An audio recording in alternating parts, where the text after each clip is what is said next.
senadora Xóchitl Gálvez tiene la palabra. Kidejua, Nana, Kidejua, Dada, Undunti de Joya.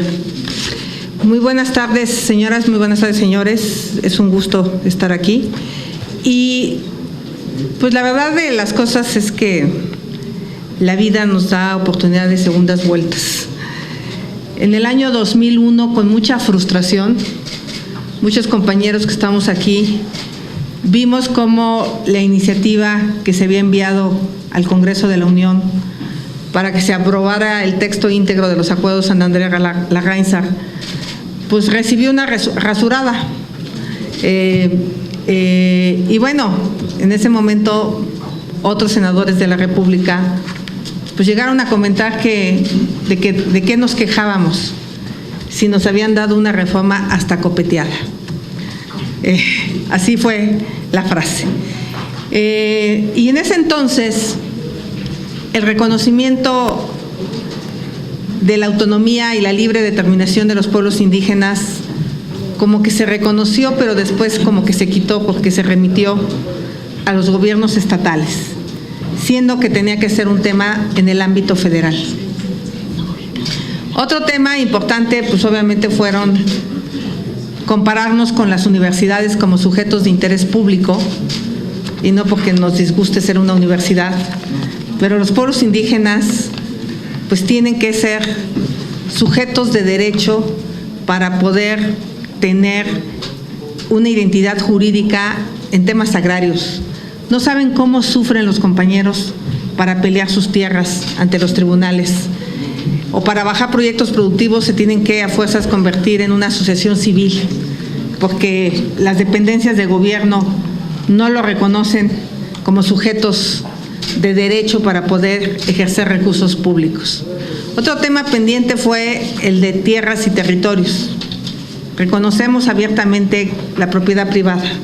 Nunca hemos pretendido echar para atrás el 27 constitucional, pero sí reconocemos que el territorio es el lugar donde se reproduce una cultura y es donde, por ejemplo, los hermanos huicholes o huirráricas que hacen la peregrinación del peyote, pues muchas veces se encuentran que sus pasos tradicionales fueron cerrados y se les impide hacer estas peregrinaciones de la manera como ellos lo hacían. Entonces, entre otros temas, el famoso cuarto nivel de gobierno también es un pendiente que se tiene para que sean las comunidades quienes puedan ejercer de manera directa los recursos. Me acuerdo de una secretaria de comunicaciones de un gobierno estatal donde dándole la vuelta pudimos bajarle a una comunidad 18 millones de pesos para hacer su camino y me decía, pero es que se lo van a robar.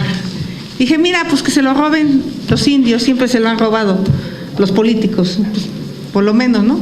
Y claro que no se lo robaron, claro que hicieron su camino y claro que el día de hoy es uno de los mejores caminos que se construyó hace 12 años. ¿Por qué? Porque le metieron tequio, porque le metieron materiales ellos mismos para hacer rendir el dinero que se les había bajado. Y eso es un tema que tenemos que discutir en esta comisión. Los pueblos indígenas son adultos, son mayores de edad, tienen sistemas normativos y tienen asambleas comunitarias o algunas formas de gobierno para tener la capacidad también de ejercer recursos públicos. Y no porque menosprecie a los alcaldes, hay buenos alcaldes como en todo, pero hay otros alcaldes que a veces sí discriminan a sus comunidades. Entonces, en ese entonces, yo me acuerdo que me tomé más de 300 cafés entre diputados y senadores para convencerlos de que el reconocer a los pueblos indígenas el pleno acceso a sus recursos naturales no era un atentado contra la nación, o reconocer la autonomía y libre determinación no iba a balcanizar el país, porque eso también, esa palabra nos decían, es que ustedes quieren balcanizar a México. Bueno, de alguna manera se reconoció la autonomía y no recuerdo que algún pueblo indígena haya demandado su independencia. Entonces creo que esa parte en esta nueva etapa del debate afortunadamente va a quedar superada. Ya no, espero que ya no escuchemos estos argumentos que en su momento fueron muy dolorosos y nos dimos cuenta que pues había todavía una visión criolla de este México. Creo que en estos 18 años hemos avanzado muchísimo en materia de derechos.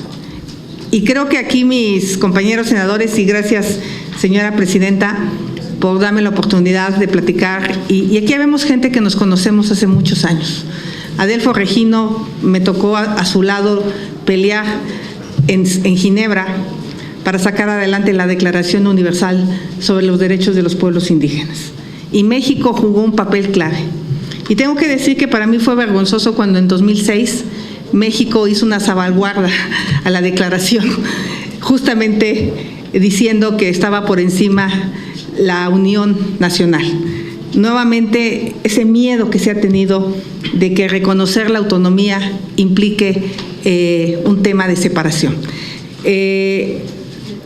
Con Juan Gregorio, muchas luchas para crear el Instituto Nacional de las Lenguas Indígenas.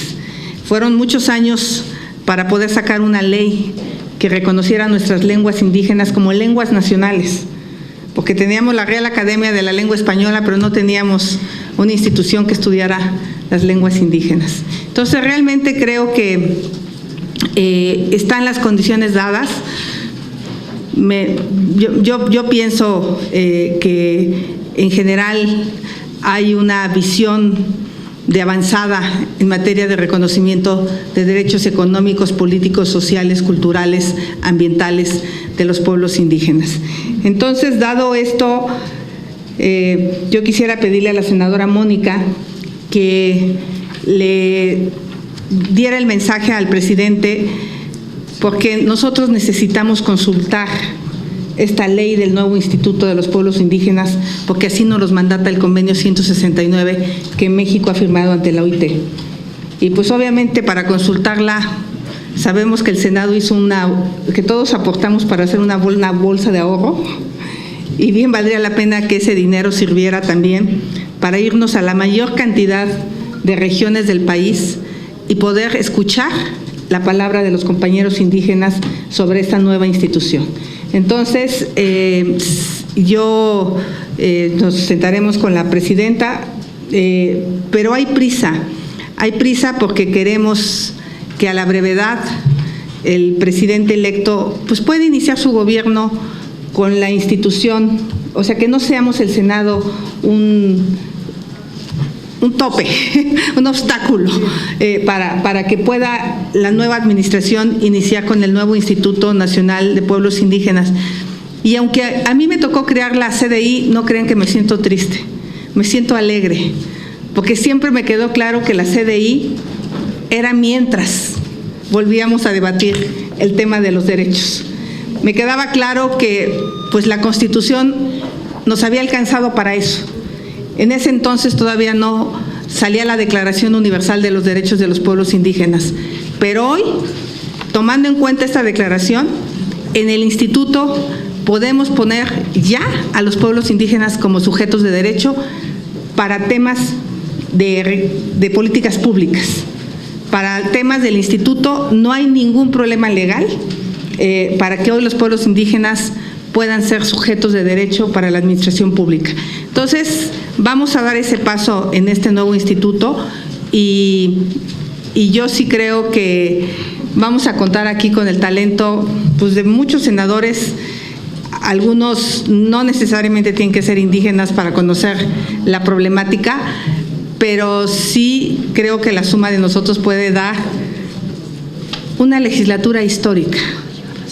Esta puede ser la legislatura que reconozca, después de 200 años de México independiente, los derechos de los pueblos indígenas. Entonces, ojalá contemos con el apoyo de la presidencia para tener los recursos de la consulta, porque pues, seguramente la comisión no tiene esos recursos, y que se tome en cuenta que es algo extraordinario, algo único, pero que sí nos permitiría sacar una ley que tuviera el respaldo y la aprobación de los 68 pueblos indígenas que hay en nuestro país, y ojalá también ahí, si a Roberto le sobró algo de lana del presupuesto, de los ahorros que tuvo este año, pues nos ayude a a trabajar en este proyecto de consulta.